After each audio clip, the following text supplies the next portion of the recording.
Well, we've got a true American hero on the line with us. Highest paid star in television. Major endorsements of big products. But Charlie Sheen, for the second time, and in even more of a bold fashion, came out with his 20 minutes to the president, those 20 key bullet points, 60% of the commission saying a cover-up, a lie, a fraud. There should be a criminal investigation of the White House and Pentagon. He said, these are my questions. I'd like to meet with you, Mr. President, with Bob McIlvaine, with some of the other survivors and their families who want to meet with you and call for a real investigation. This is the change I voted for.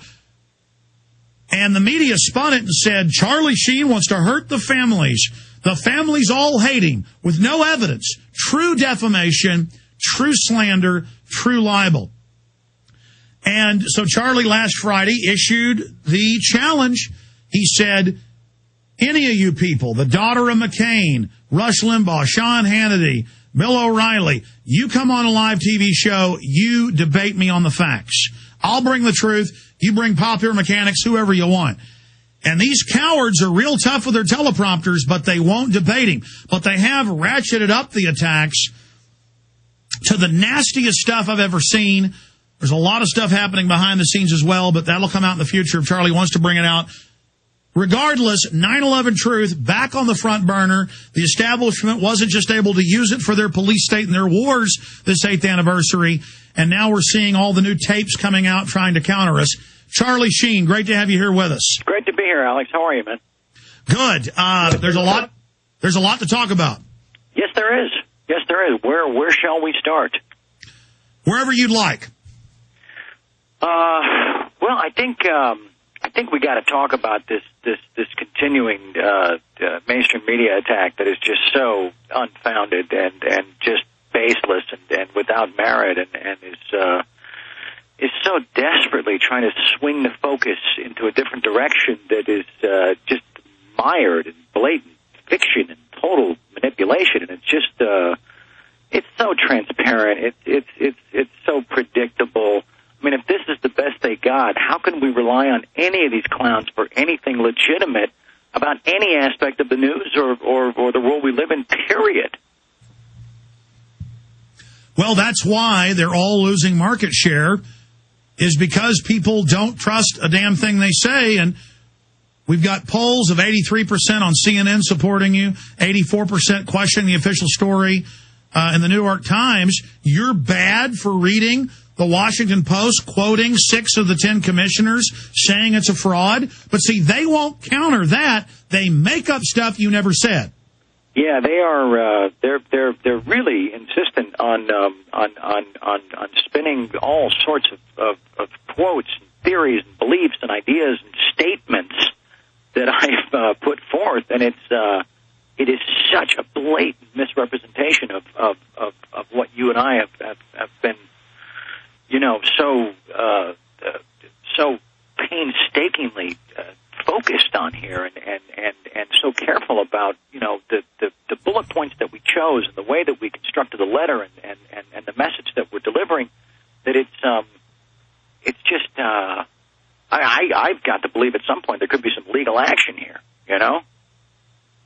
I'm not saying that's where I'm headed with this, because I think we got bigger fish to fry than these, worthless douchebags, but it's just a shame that they've created the illusion that they command the truth, that they hold all the cards, that what they say is law, when in fact it's quite the opposite. When they're making statements, or the statements that I made about, Bush and Cheney were behind this thing. It's an absolute cover-up. It's, they blew up the towers, and I think that Bin Laden was in contact with the CIA up until 9/11, and I think that this happened, and I think, and it's like, no, guys, no. Read the letter, be responsible journalists. Read the frickin' letter, and let's talk about that. Instead, they got to drudge up all types of stuff, real or imagined, whatever. Let's for a second maybe peek into the closets of some of these knuckleheads and see what skeletons lurk amongst their debris. Well, that's the issue. is that on these shows they say, Charlie Sheen says this. Yeah. Charlie Sheen said that. And they're making up fake quotes when you deliberately, in your statements on this show and in the letter, said, I just want you to answer these questions. 6 of the 10 say there should be a new investigation. And their answer is, every family hates you, Charlie. You're hurting the families. They continue to use that tired excuse as a shield, as you often put it, you know, and it's just it's so shameful, and it's just so unacceptable on so many fronts, you know. Well, Charlie, I just want to say that I really do admire you. I mean, I'm not just here saying, oh, I admire Charlie because you're a big Hollywood TV star and you're on my show. And I mean, I really know you well over the years, and I know what you go through behind the scenes to do this. And like a true hero, you never talk about it. No. You know, all the stuff that was made up about you before. You were told, shut up, we're going to make up a bunch of crap, and they did. Mm-hmm. In the nastiest way, and going after Cuban, now in the New York Times, the White House calling him. I mean, this is heavy gangsters you're going up against, and you've gone through all of this, and you've come out smelling like a rose because the people know the media lies and spins. And what I want you to speak to next is, you put out the challenge to John McCain's daughter and all these people, and they're afraid to debate you. I haven't heard anything back thus far, and we issued the challenge when, Alex? Last Friday. Last Friday, yeah. All right, so we'll give them the weekend. You know, they were busy, whatever. No, we haven't. My PR team has not received any calls. You haven't received any calls. I haven't received any calls. And it just seems, you know, very glaring, in my opinion, that what have they got to hide? What are they so afraid of? Let me just read one thing from the letter, Alex, that these, these talking heads, these talking pinheads need to be made aware of. Please keep in mind, Mr. President, everything I'm about to say is documented as fact and part of the public record. The information you are holding in your hands chronicles and verifies each and every point.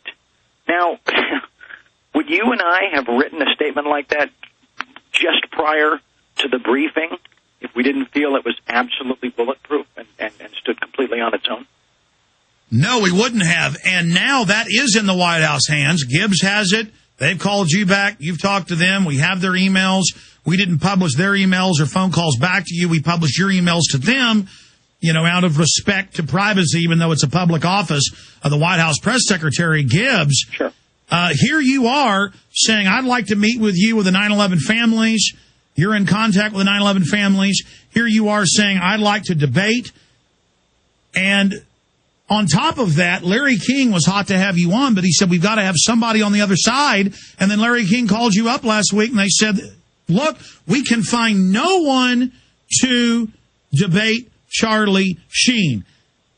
It's incredible. Which doesn't really support their whole argument, because I'm a complete nutbag. I'm crazy, quote unquote. I have. What did Mustache call me? Mustache called me. He said I had a trick gene. Yes. Do we know what a trick gene is, Alex? I think you got to have a trick gene to be able to grow a Stromboli mustache. Get your science team on that right away. So if Stromboli is going to attack me with a trick gene, shouldn't he be held responsible for at least explaining what that means? Well, that's... Or are we giving him too much airtime and too much credit? Well, you know, Geraldo Rivera is a joke in his own right, and all he did was use lies, innuendos, say you were hurting the families. The families, almost to a person, the news says over 75%, didn't like the commission and said it was a fraud and a cover-up. Sure. There's all those famous photos and videos of them holding up signs saying cover-up. Right. And they're up there knowing that's the case, lying and claiming they represent the families and then saying you're hurting the families. When it was Bush that blocked the families being able to sue Saudi Arabia for that connection. That brings me to another point you made off air. and that's about Hollywood and their so-called anti-war stance. Yeah, it just seems a little hypocritical in my book, at least, that everybody is so outspoken against the war, but they seem like they're forgetting the reason that the war began. It seems like they're forgetting what had to take place prior to both wars being launched. And so I don't feel I'm not saying like I can't handle this out here on my own, because I went into the fire and I'm ready to carry the flag. I'm ready to deliver the message. I'm ready to do whatever I have to do to keep the fight going, to keep this, to keep focus on the issue. But I just, it might have been nice if somebody came forward and said, "I got your back, bro. I got your back." But, I guess everybody's too worried about the things they're worried about. And you know what? They're absolutely entitled to take that position. I'm not saying I respect it. I'm not saying I disrespect it, but